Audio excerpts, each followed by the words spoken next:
Free movement, a condemnation to forced mobility.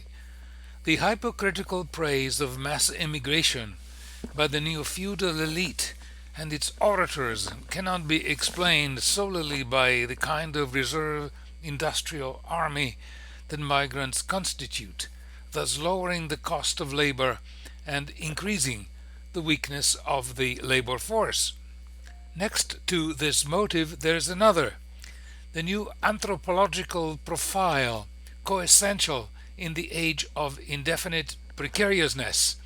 corresponds to that of the Homo globalis, that is, of a man without identity, without rootedness, and without citizenship,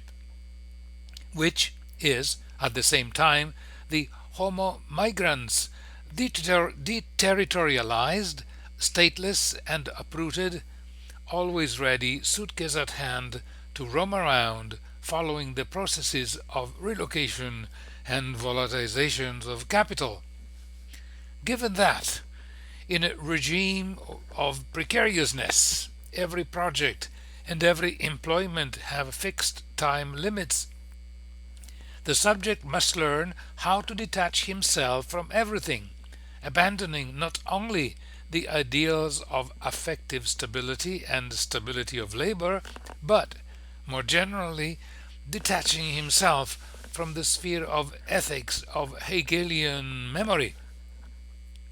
He must also, at the same time, free himself from all territorial roots, and be ready for sudden further migrations and for the pursuit, beyond seas and borders, of the so-called challenges of globalization. We are doomed to deterritorialization,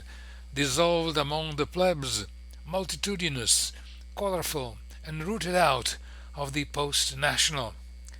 The always celebrated principle of the free movement of goods and people is resolved, in fact,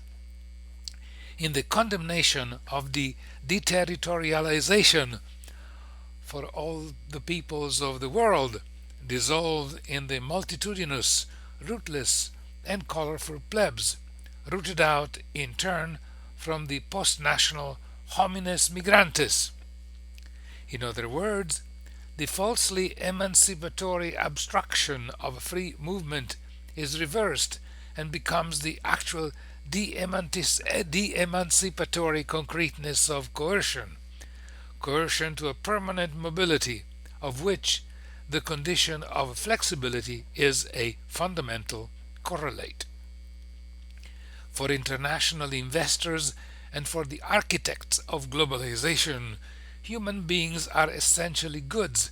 that should circulate as much as possible so as to be continually exploited.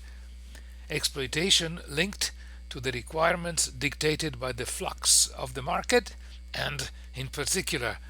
by the possibility of extracting the maximum amount of surplus value from head and arms on a global scale.